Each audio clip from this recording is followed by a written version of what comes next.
He slid a folded contract across the leather seat, his voice low, deliberate. Marry me. Pause. 90 days. Soft inhale, no strings attached. The rain drummed harder against the roof of the Mercedes, turning the city outside into streaks of silver and blue. She stared at him, mouth slightly open, unable to tell if this was a cruel joke or a lifeline disguised as madness. Millionaire lived undercover as a driver and fell for a girl who didn't know his name. Hello, everyone. Before we begin today's story, I have a small favor to ask. Please subscribe, tap the notification bell, and tell me where you are watching from in the comments. New York, Los Angeles, maybe even Chicago. I am reading them all. Now, let us return to our main characters. Rain painted the windows of the black Mercedes as it glided down Fifth Avenue. The night was cold, restless, full of the hum of tires slicing through puddles.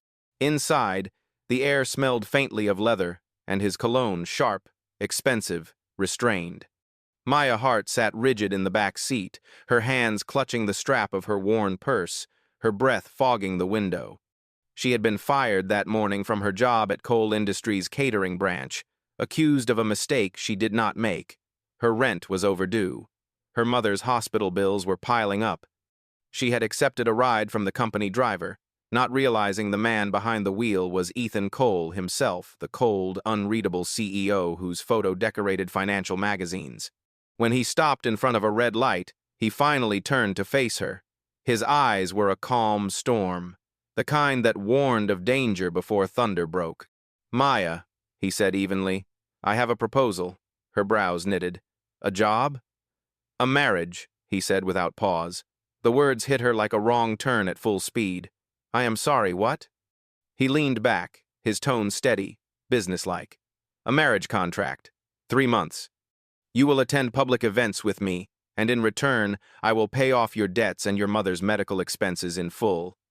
Silence filled the car, except for the rhythmic sweep of the windshield wipers. She laughed once, dryly. "You cannot be serious." "I am," he said. "I need a wife before the next board vote. They think I am reckless, incapable of stability. You need help. I need a partner who understands discretion." The offer sat between them like a loaded gun. Outside, lightning flashed over the city skyline, cutting across the wet glass. Maya looked at him, this man whose life seemed carved from marble, and saw no trace of humor, only a strange kind of loneliness behind the precision. "Why me?" she asked softly. "Because you are honest," Ethan replied. "You did not beg when I fired you. You took the blame and left with dignity. That kind of strength is rare." She shook her head, disbelieving. "You are asking me to sell myself." "I am offering you a deal," he corrected, voice calm but weighted. "No affection required. No expectations beyond appearances. You will sign the contract, and when it ends, you walk away free and wealthy." Her pulse raced. Every reason to refuse echoed louder than the rain, but the memory of her mother's pale face in the hospital drowned them all. 3 months, she whispered, "and then it is over." Ethan's jaw tightened. "Over," he confirmed. He pulled a sleek pen from his jacket pocket, the silver tip glinting under the dashboard light, and placed it beside the document.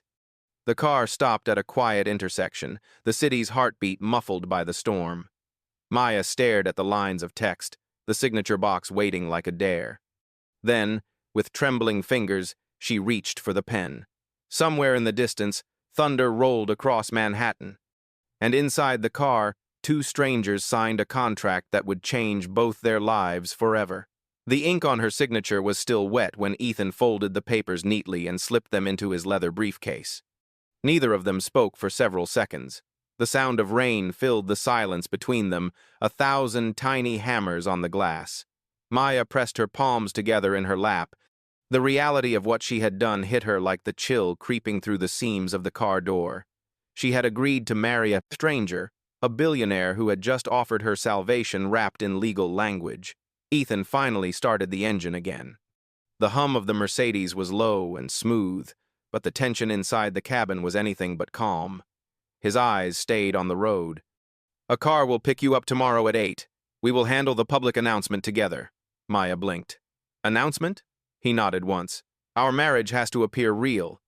We will register it at City Hall first, then we will release a brief statement. My assistant will handle the paperwork." She looked out the window at the blur of city lights and tried to steady her breathing. "You have done this before, haven't you? Planned every step?" "I plan everything," he replied quietly. "That is how I survived in this business." His tone was calm, but there was something almost tired in it. A man who had lived too long in the company of contracts and boardrooms.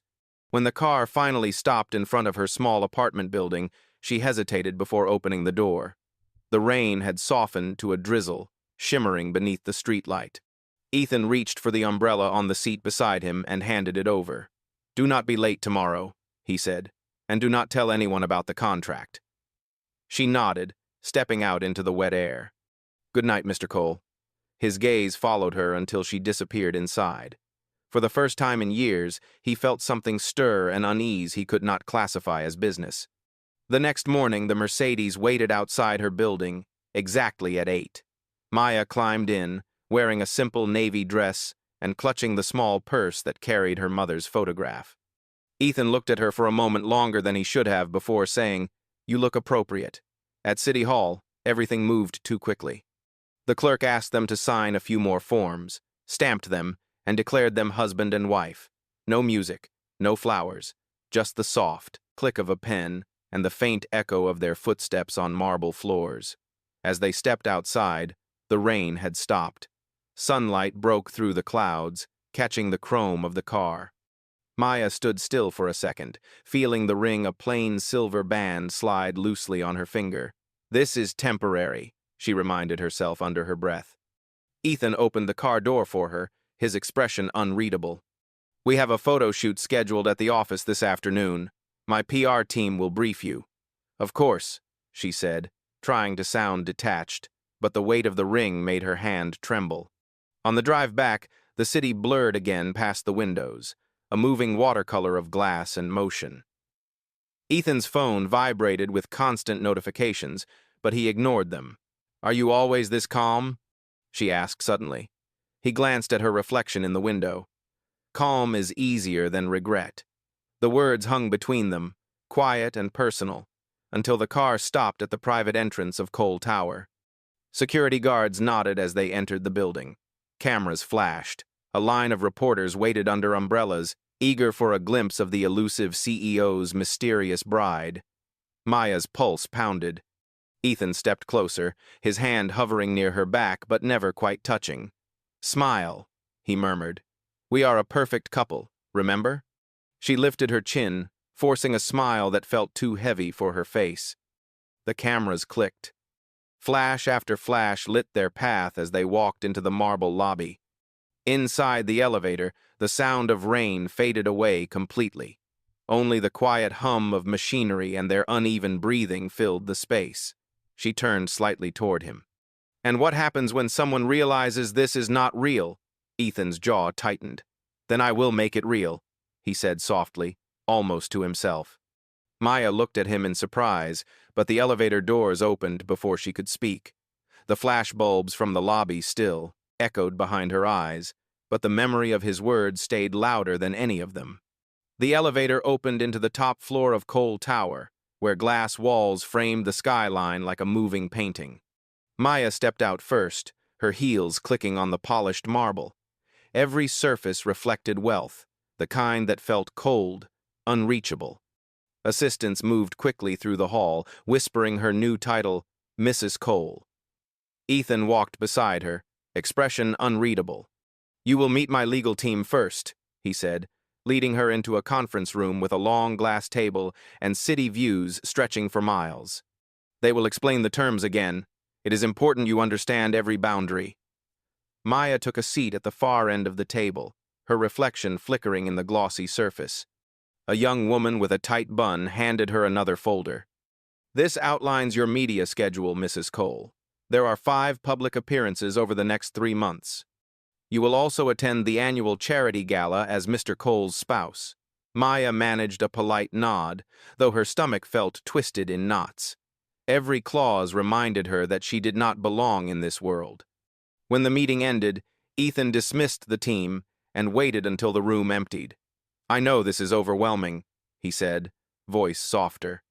"But it will get easier once you understand the rules." "Rules?" she echoed quietly. "You mean the ones that say we cannot act like a real couple?" He met her eyes. "Exactly those." For a moment, silence lingered. The sound of rain had faded, replaced by the low hum of the city below. Maya stood, clutching her purse, ready to escape the suffocating air of wealth. Ethan's voice stopped her at the door. "Maya," he said, "there is one more thing." She turned. He reached into his briefcase and pulled out a slim velvet box. Inside was a ring, simple, elegant, but clearly expensive. "Wear this for public events," he said. "People will look for it." Maya hesitated before sliding it onto her finger. It fit perfectly, as if measured for her. "You plan everything, do you not?" she murmured. "It is my job," he replied. But his tone carried something unspoken, perhaps exhaustion, perhaps regret. That evening, the Mercedes pulled up in front of an elegant restaurant in downtown Manhattan. Ethan had arranged a private dinner to celebrate the union, as his PR director called it. Reporters waited outside behind velvet ropes. As the cameras flashed, Ethan extended his arm. "Remember," he whispered, "you are Mrs. Cole now." She placed her hand lightly on his sleeve. The crowd erupted with questions. "Mr. Cole, who is she? When did you marry?" Ethan smiled effortlessly. "A private ceremony," he said. "Love does not wait for headlines." Inside the restaurant, the noise vanished. Only candlelight and soft jazz filled the air. The maitre d' led them to a table near the window overlooking the wet streets. For a while, neither spoke. Finally, Maya broke the silence. "You are good at this," she said. "Pretending." Ethan looked up, a faint smirk crossing his face. "I have had years of practice." "Does it ever feel lonely?" she asked. His eyes flickered, the smirk fading. "Every day," he admitted. Something shifted, then an honesty neither expected. For the first time, Maya saw not a CEO but a man carrying the weight of too many deals and not enough peace. The waiter brought their food, but neither touched it. Outside, the rain began again, tracing slow rivers down the glass. Maya looked out the window, her reflection merging with the city lights. "When this contract ends," she said softly, "what happens to us?" Ethan took a slow breath. "We both go back to who we were before." She nodded, though her chest tightened at the thought. "And who were you before all of this?" He gave a quiet laugh, the kind that hurt more than it healed. "A man who thought money could fix everything." Their eyes met across the flickering candlelight. The air between them changed, no longer cold, no longer business. It was something fragile, unspoken, real. When dinner ended, they stepped outside. The reporters were gone, and the city had gone still. Ethan opened the car door for her, the rainlight glinting off his suit. "Thank you for tonight," she said quietly. He looked at her for a long moment before replying. "Do not thank me yet," he said. "This story is just beginning." The Mercedes door closed with a soft click, sealing them inside a silence that felt almost like the start of something neither of them had planned. The following weeks moved with mechanical precision. Maya's life became a sequence of appointments, fittings, and lessons on how to behave like the wife of a billionaire. A stylist came every morning to prepare her wardrobe. A media coach taught her posture, tone, and how to smile without showing too much emotion. Each day felt rehearsed, but behind every photo and every polite wave, she could feel Ethan's eyes on her, watchful yet distant. At first, she believed he treated her like another business transaction. But then, small details began to chip away at that idea. When her mother's hospital called to confirm a fully paid medical bill, she discovered Ethan had quietly handled it without a word. When she forgot her umbrella one night after a charity event, he appeared beside her before the rain could touch her hair, holding one open above them both. Still, he remained guarded. He spoke only of logistics, never of feelings. It frustrated her more than she cared to admit. One morning, Ethan invited her to his private penthouse for breakfast before a scheduled interview. The elevator doors opened into an apartment of glass and quiet light. Floor-to-ceiling windows revealed the city below, glowing gold in the sunrise. Maya looked around, surprised by the emptiness, no photos, no traces of a life beyond business. "This is where you live?" she asked softly. He nodded, pouring coffee into 2 cups. "It is efficient. It is lonely," she replied before she could stop herself. Ethan looked up, his expression unreadable. Lonely keeps things simple. They ate in silence until she noticed a single framed picture on a side table, a much younger Ethan, standing beside an older man who looked proud but weary. "Your father?" she asked. He nodded again, slower this time. "He built the company from nothing. I took over after he died. I promised him I would never let it fall apart." Maya saw something flicker in his eyes, something almost human beneath the polished armor. "And what about you?" she asked quietly. "Who takes care of you?" For a moment, he seemed caught off guard. Then he laughed, but it sounded hollow. "I have lawyers for that." Later that afternoon, they arrived together at the Cole Foundation press event. Cameras lined the entrance. The charity gala was meant to promote the company's humanitarian image. As always, Maya smiled and followed Ethan's lead. But midway through the event, she noticed a reporter in the crowd whispering to another, holding up a photograph one from before the wedding, showing Ethan leaving his office alone with a ring box in his hand. "Mr. Cole," the reporter called out, "is it true this marriage is a business arrangement?" The air in the room tightened. Ethan's jaw flexed. Maya froze. Every camera pointed at them. Ethan's eyes met hers briefly before he turned to the crowd with calm precision. "Every marriage is an arrangement," he said, his voice steady. "Ours simply came with better paperwork." The audience laughed nervously, the tension dissolving just enough for him to guide Maya toward the stage. He leaned closer, whispering, "You handled that well." She looked up at him, surprised. "I did not say anything." "You stayed," he said quietly. That was enough. After the gala, the car ride back was silent except for the faint hum of city traffic. Maya turned toward the window, watching raindrops chase each other down the glass. "Do you ever regret it?" she asked suddenly. "Building all of this but losing the part of yourself that could feel?" Ethan's hands tightened on the steering wheel. "You think I cannot feel? I think you are afraid to," she said. For once, he did not argue. The car slowed as they stopped at a red light. Outside, a couple crossed the street under a shared umbrella, laughing, completely unaware of the 2 people sitting in silence inside the luxury car. Ethan glanced at them, then at her. His voice was almost a whisper. "Maybe I am." The light turned green, but he did not move for several seconds. The city honked impatiently around them. Then he finally drove forward, his reflection flickering beside hers on the rain-streaked window, 2 strangers bound by ink and timing, slowly realizing the contract had begun to feel like something dangerously close to real. Days turned into weeks, and the contract that had once felt impossible began to fit into the rhythm of their lives. The public believed the story. Magazines printed photos of them at events, labeling Maya as the quiet heart behind the empire. She played her role with grace, and Ethan delivered every line like a man born to command the world. But behind the perfect smiles, something quieter grew, something neither of them had planned for. It started with small moments, a glance that lingered too long, the way he pulled her chair out before she sat, or how his tone softened when he said her name. The more time they spent together, the harder it became to remember that this was only a deal.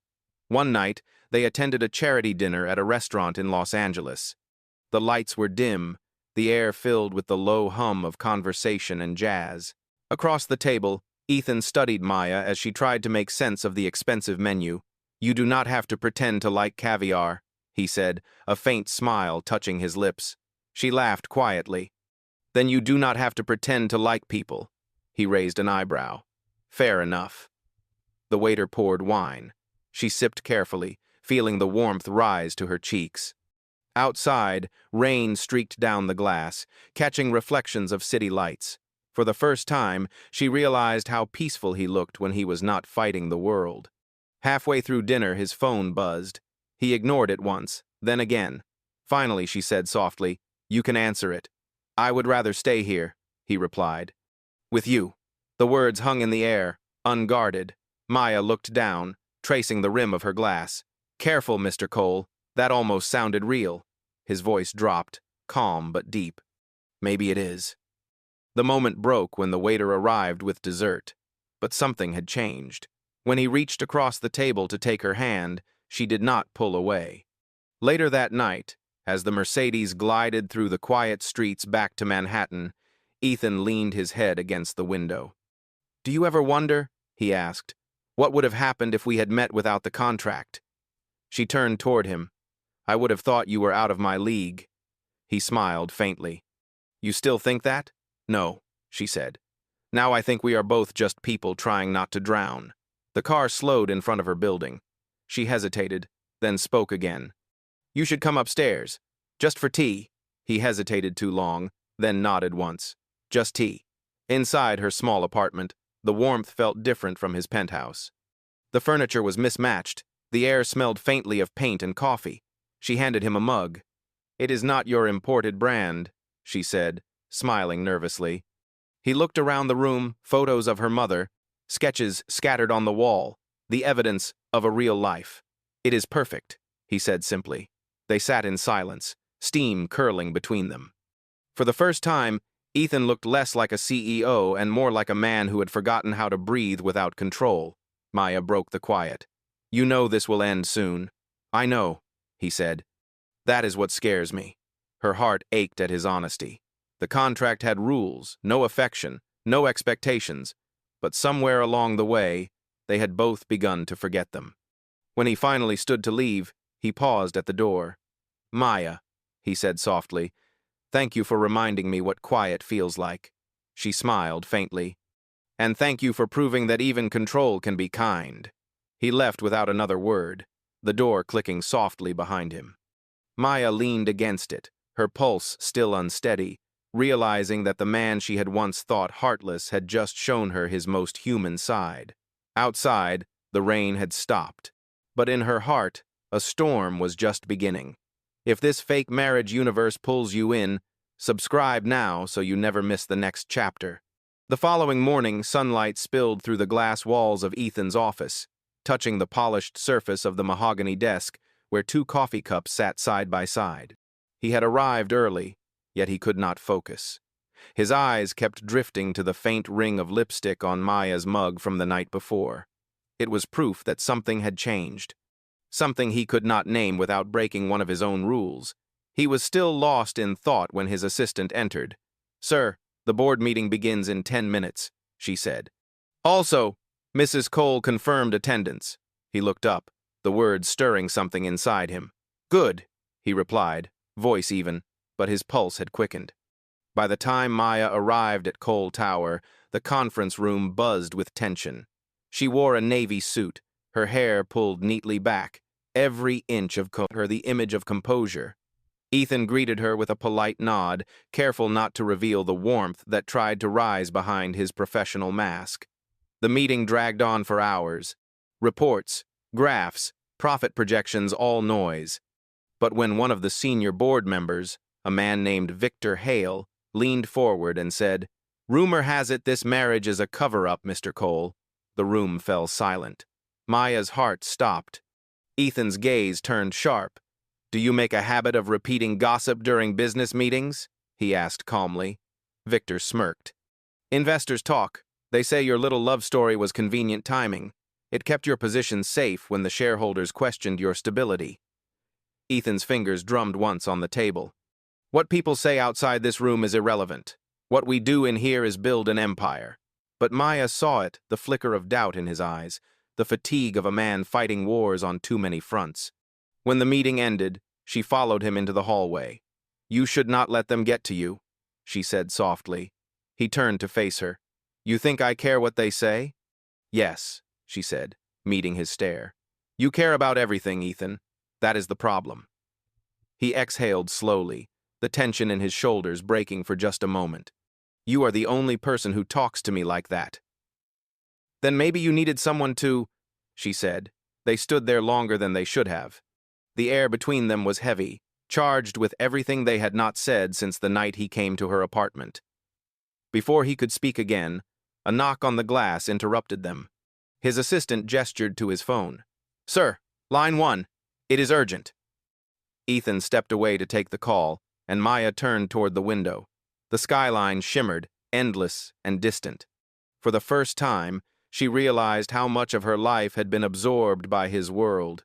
It scared her, how much she needed him now.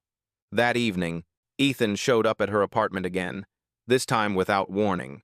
His shirt sleeves were rolled up, rain still clinging to his hair. "We need to talk," he said. Maya stepped aside. "What happened?" He handed her a newspaper folded to the front page. The headline read, "CEO's marriage under fire, leaked documents suggest contract agreement." Her throat went dry. "Who did this?" "Victor Hale," Ethan said flatly. "He got his hands on the contract draft. The board will use this to remove me." Maya's hands shook as she stared at the article. "Then let them. You have enough money to start over." He shook his head. "It is not about the money. This company was my father's legacy. I cannot let them destroy it." She looked up at him, eyes bright with frustration. "And what about me, Ethan? What happens to me when this explodes?" He paused, his voice dropping low. "That is why I am here. I need you to trust me one more time." Maya frowned. "Trust you to do what?" He stepped closer, his presence pulling the air from the room. "To end this the right way. No lawyers, no damage control, just the truth." Her heartbeat thundered in her ears.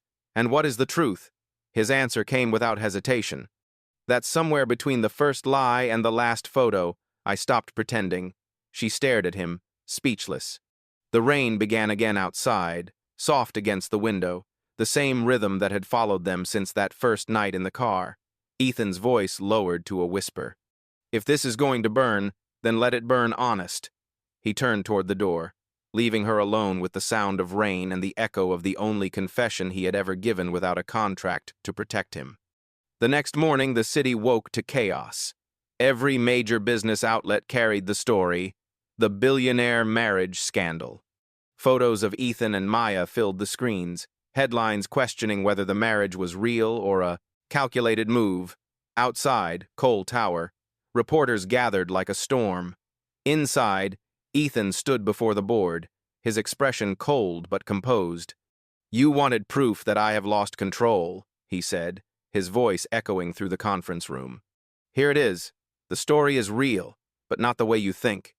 Victor Hale leaned back in his chair, smiling like a man already victorious. "The shareholders will not tolerate deception, Ethan. You can resign quietly, or they will remove you." Ethan's gaze darkened. "If I resign, I do it on my terms." He turned to the others. "You built this company with my father. You know what integrity costs. Do not let greed rewrite his legacy." The room fell silent. No one moved. Ethan straightened his jacket and walked out without another word. Downstairs, the lobby was filled with flashing cameras. Maya waited near the entrance, surrounded by security. When she saw him, relief and fear collided in her chest. "They are tearing you apart out there," she said. He stopped beside her. "Then let them. They cannot take what they did not build." "Ethan, you cannot fight this alone," she whispered. "They will destroy everything." He looked at her, and for once, the mask was gone. "Everything except the one thing that finally matters." Before she could respond, he stepped forward, taking her hand in front of the cameras. Gasps rippled through the crowd as he faced them directly. "You want a story?" he said, his voice cutting through the noise. "Here it is. I married her because I thought I could control everything. I was wrong. She taught me that control is not love." The flash of cameras exploded like fireworks. Maya froze, her fingers tightening around his. The words felt like freedom and ruin all at once. Reporters shouted questions. Security pushed forward, but Ethan only looked at her, his expression steady. "Whatever happens after this," he said quietly, "at least it will be real." Maya's eyes burned with tears she refused to shed. "You just set fire to your empire," she whispered. He smiled faintly. "Then let it burn. Maybe it is time to start over." As the chaos swelled around them, they stood still, two figures in the center of a storm they had created, bound not by contracts or expectations, but by a truth that had finally found its voice. The fallout came fast. Within 24 hours, Ethan's resignation statement hit every major network. His photo, once a symbol of power, now carried the headline, "Cole steps down." Investors panicked, employees whispered, and the city that had once admired him now waited for him to fall. Maya watched the news from her apartment. The contract that started everything folded on the kitchen table. She had not seen Ethan since the press conference. Every ring of her phone made her flinch, half hoping it was him, half fearing it would be the press. When the knock finally came, she opened the door to find him standing there, drenched from the rain. His suit was wrinkled, his eyes tired, but he still carried that quiet certainty that always made her heart stop. "You should not be here," she said softly. "I had nowhere else to go," he replied. "They cleared my office. My accounts are frozen until the audit ends. For now, I am just a man with an umbrella that does not work." She stepped aside. "Then come in before you drown." He smiled faintly and followed her inside. The small apartment glowed with the warmth of a single lamp, a sharp contrast to the cold marble he had lived in for years. She handed him a towel and a cup of coffee. For the first time, he looked fragile, human, almost lost. "I ruined everything," he said quietly. "The company, the legacy." "You," Maya shook her head. "You did not ruin me. You freed me from pretending."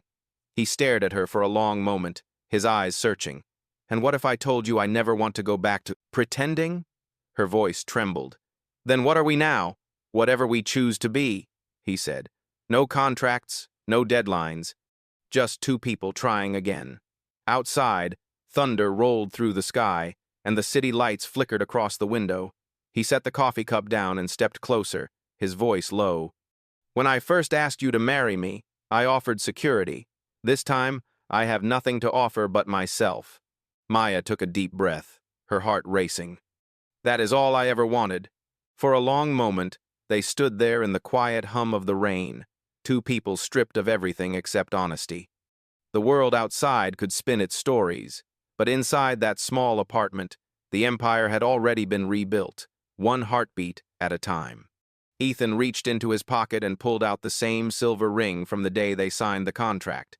"Maybe this time," he said, "we keep it because we want to." Maya smiled through the tears she could no longer hide. "Maybe this time we call it love." The city roared on outside, but for them, the storm had finally passed. 6 months later, the city looked different. The skyline still shimmered, the traffic still roared, but for Ethan Cole, life had shifted from glass towers to ground level.